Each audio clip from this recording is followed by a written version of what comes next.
Hi this D T H. ഒരു സാധാരണ cinema പ്രേമിയുടെ film റിവ്യൂയിലേക്ക് വീണ്ടും സ്വാഗതം.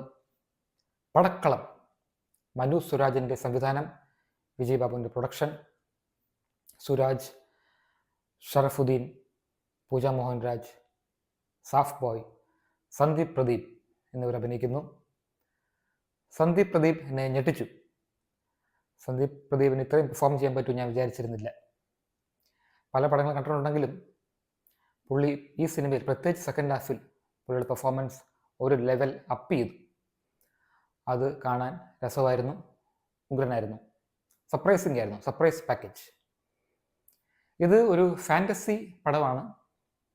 നമ്മൾ കണ്ടിട്ടുള്ള പല പടങ്ങളുടെയും ഒരു മാഷപ്പ് പോലെ തോന്നാം. ഇങ്ങനെ തോന്നിയാൽ തെറ്റില്ല. തികച്ചും യാദൃശ്ചികം മാത്രം ആയിരിക്കും.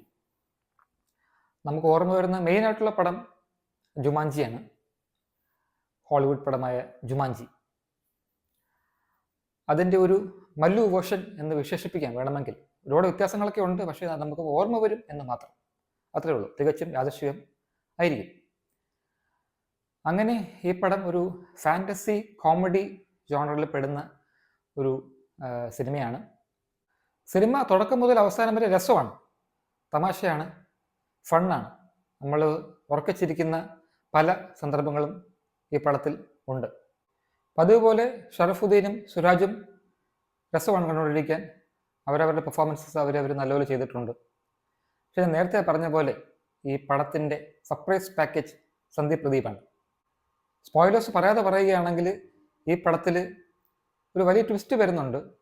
അത് കഴിഞ്ഞിട്ട് അതാണ് ആ സന്ദീപ് പ്രദീപിൻ്റെ അതിന് മുമ്പത്തുള്ള പെർഫോമൻസും സന്ദീപ് പ്രദീപിൻ്റെ അത് ശേഷമുള്ള പെർഫോമൻസും വളരെ വ്യത്യസ്തപ്പെടാൻ പുള്ളി ചെയ്തിരിക്കുന്നത്. അത് നല്ല കഴിവുണ്ടെങ്കിൽ മാത്രമേ ഒരാൾക്ക് ചെയ്യാൻ പറ്റൂ.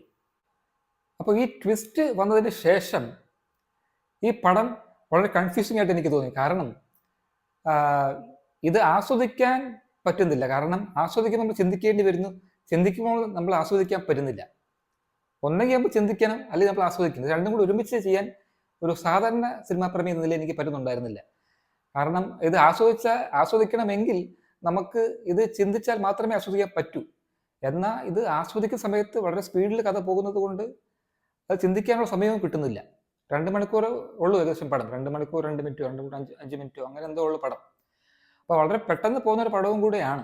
അപ്പോൾ അതുകൊണ്ട് എനിക്ക് ഇതൊരു ഫ്ലോ, അതായത് ഒരു മിസ്റ്റേക്ക്, അതായത് ഒരു പ്രശ്നം പോലെ തന്നെയാണ് എനിക്ക് തോന്നിയത്. കാരണം ഇത്രയധികം സിമ്പിളായിട്ട് പോകുന്നൊരു പടത്തിൽ ഇത്രത്തോളം കൺഫ്യൂഷൻ അത് നമുക്ക് ഫോളോ ചെയ്യാൻ പറ്റുന്ന രീതിയിലായിരുന്നില്ല. വളരെ കൺഫ്യൂസിങ് ആയിരുന്നു. അത് കഥാപാത്രങ്ങളും കൺഫ്യൂസിംഗ് ആയിട്ടാണ് കാണിക്കുന്നത്. എനിക്ക് സ്റ്റോറി എഴുതിയപ്പോൾ പോലും കൺഫ്യൂസിംഗ് ആയി പോയി കാണണം. ഇത് കാണുമ്പോഴും അതേ കൺഫ്യൂഷൻ ഉണ്ട്. ഒരുപക്ഷെ അത് തന്നെയാണ് ഈ പടത്തിൻ്റെ ഹൈലൈറ്റും, അല്ലെങ്കിൽ ഈ പടത്തിൻ്റെ ഒരു ക്രക്സ് എന്ന് പറയുന്നത്, അല്ലെങ്കിൽ ഹൈലൈറ്റ് എന്ന് പറയുന്നത് ഇത് തന്നെയാണ്. പക്ഷെ എനിക്ക് കുറച്ച് ബുദ്ധിമുട്ടായിട്ട് തന്നെ തോന്നി, തുറന്നു പറയുകയാണെങ്കിൽ. എങ്കിൽ നമ്മൾ കൂടുതൽ ആലോചിക്കേണ്ട ആവശ്യമില്ല എന്ന് വിചാരിച്ച് കൂടുതൽ ആലോചിക്കാൻ ഞാൻ പോയില്ല. അതുകൊണ്ട് ഞാൻ ആ ഒരു സിനിമയുടെ ഫ്ലോയ്ക്ക് ഒത്തുവന്ന് പോകാൻ പിന്നെ ശ്രമിച്ചു. അങ്ങനെ ഒരു ഫ്ലോയിൽ പോകുമ്പോൾ വലിയ കുഴപ്പമില്ല, ചുമ്മാ കണ്ടുകൊണ്ടിരിക്കാം. വലിയ പ്രതീക്ഷകളുമായിട്ട് ഈ പടത്തിന് പോകണ്ട എന്നാണ് എൻ്റെ ഒരു അഭിപ്രായം. അങ്ങനെയാണെങ്കിൽ നിങ്ങൾക്ക് ഡിസപ്പോയിൻമെൻറ്റ് ഉണ്ടാകത്തില്ല എന്ന് തോന്നുന്നു. പക്ഷേ വളരെ ചെറിയ പടമാണ്, ഏത് രീതിയിൽ നോക്കിയാലും ഒരു ചെറിയ പടമാണ്. പക്ഷേ ഫണ്ണായിരുന്നു, ഒരു fantasy fun. 3 stars out of 5.